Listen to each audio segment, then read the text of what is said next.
Good morning, YouTube, and welcome to the weekend. Needlebender 785 Florida. It was just a quick video. This 2Toshiba 2879 rebuild and repair.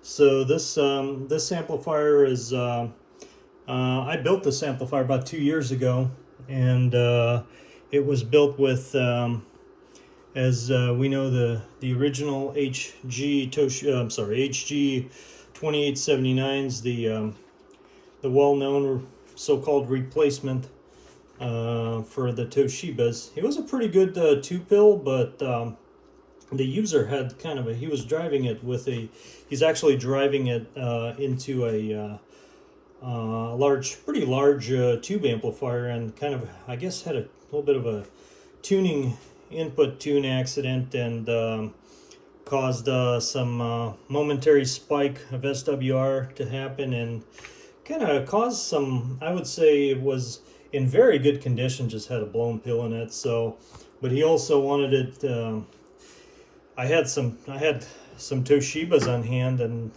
gave him an option to repill it with Toshibas, original actual Toshibas, there you go, non-red dot, and so they're brand new out of the box. And just to show you what I'm using, here's one set, and that's what I got. That's what's in there.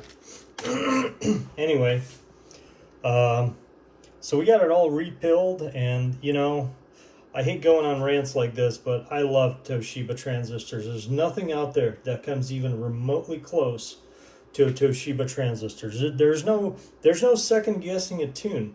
You put in a capacitor, the same capacitors. You put 150 on the output, 180 on the input, plus minus 10. I mean 180. Some people use 170.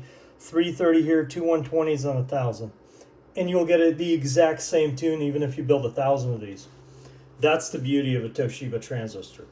When you used to, a couple of years ago, when the HG pills were, semi-decent, you were able to get a tune, but a week later, you go build the same amplifier, and you wind up using totally different values. I don't really get that. Like, how can you have the same model transistor that tunes up all differently every time you build with it?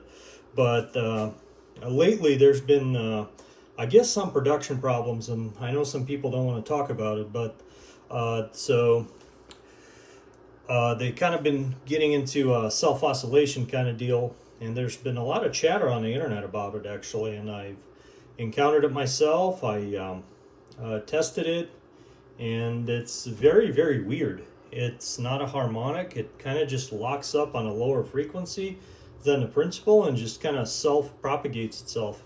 Anyway, there's been a lot of problems with the modern 2879s. That's why, if you're dealing with that kind of issue, it's not your builder. Just don't blame your builder, because he's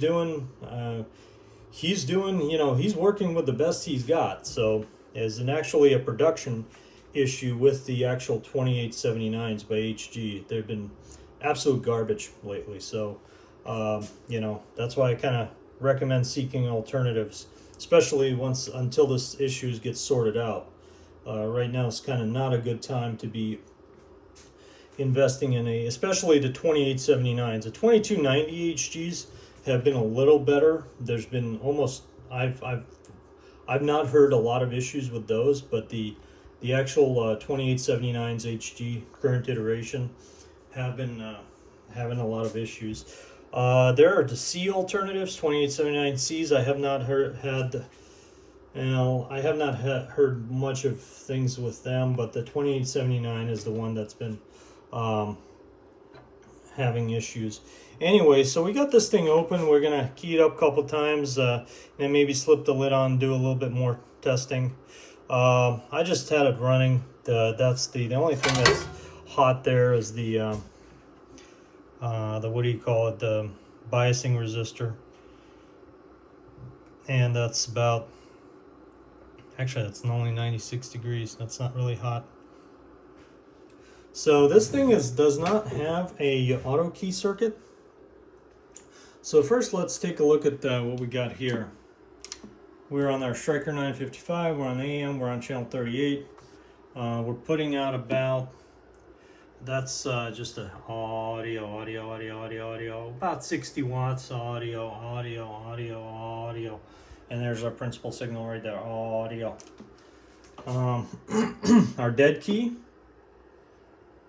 about 7 watts.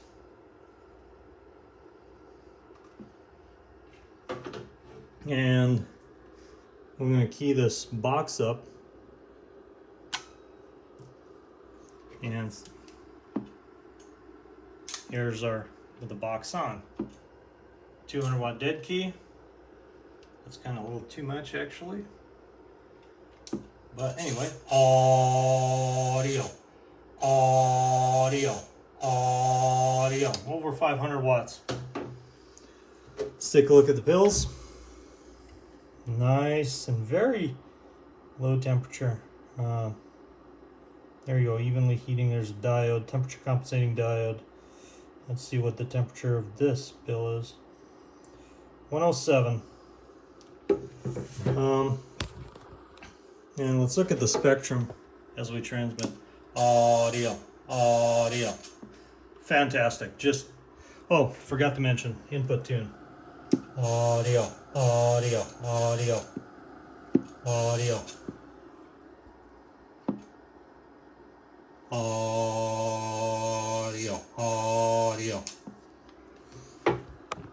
About a quarter of a watt reflect there. Audio. Super clean. Anyway, let's unkey it.